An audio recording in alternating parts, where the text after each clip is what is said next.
How should I be changing how I eat now that I'm in menopause? This is JJ Virgin, 4-time New York Times bestselling author, celebrity nutrition expert, and fitness Hall of Famer. I've been on a lifelong quest for answers to the toughest health questions. And now I'm sharing what I found with you. Welcome to Ask the Health Expert. Marie from Instagram asks, how should I be changing how I eat now that I'm in menopause? Hey, JJ here with the perfect expert, Dr. Stephanie Estima, an expert in female physiology, metabolism, and body composition, who uses the science of your cycle, now this is whether you have a period or not, to help you reclaim your energy and feel great in your skin. She actually decides on how she's going to work based on her cycle. She's a total science nerd. She's all wrapped up in a glam package, and man, she plays a great Wonder Woman at costume parties. We'll be right back with the answer. Stay with us.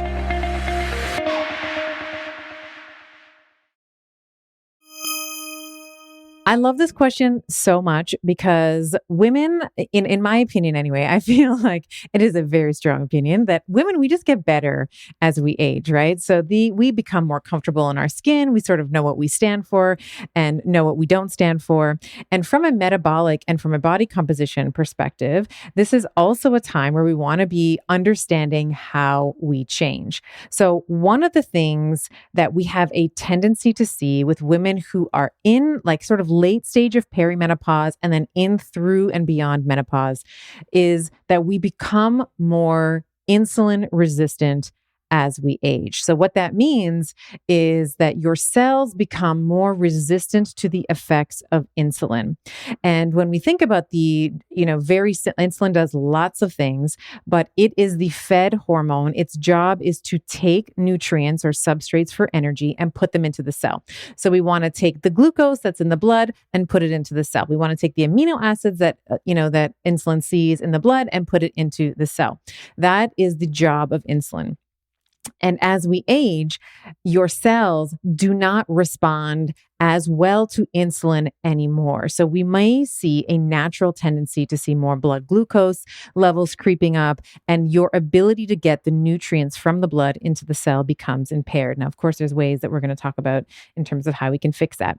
The other problem that I just want to highlight before we get into solutions is we also become more what's known as anabolic resistance in the muscle tissue. And it's the same kind of thing that we see with insulin resistance. So your muscles are now more resistant to growing, and that our muscles grow a number of different ways. They grow through a mechanical stimulus or like a physical stimulus. That's like getting into the gym and pumping iron. They can also change and grow through a chemical stimulus through the diet. So we want to be thinking about, as women, one, how we can improve our insulin sensitivity so that insulin can do its job when we need her to. And then we also want to be thinking about how we can continue to either maintain the muscle mass that we have, or ideally, we want to be improving our lean muscle mass as we age. So my solution to this for a menopausal woman is a ketogenic diet paired with protein cycling. And to be completely open and honest and transparent, I actually don't think that the science is clear enough yet on, we hear, especially in the bodybuilding community, which I've spent a lot of time in, we see like protein, like high protein all day, every day for years and years. And I don't actually think that the science is clear enough yet on the long-term effects of turning on some of these growth pathways and keeping them on permanently. So there's some who suggest that activating some of these growth pathways that high protein intake can turn on, such as mTOR or the mammalian targeted rapamycin and some other ones, these can accelerate aging. And of course, there are others who do not believe this to be true.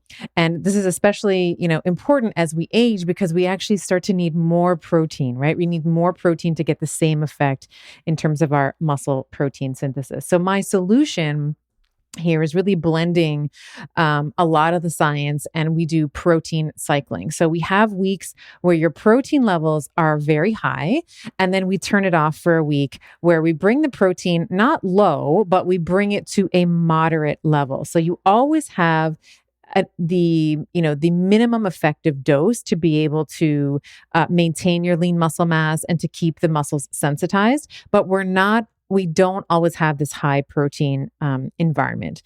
So when we are free from the shackles of a reproductive cycle, right, we can begin to focus on improving our insulin sensitization and the muscle sensitization to growth.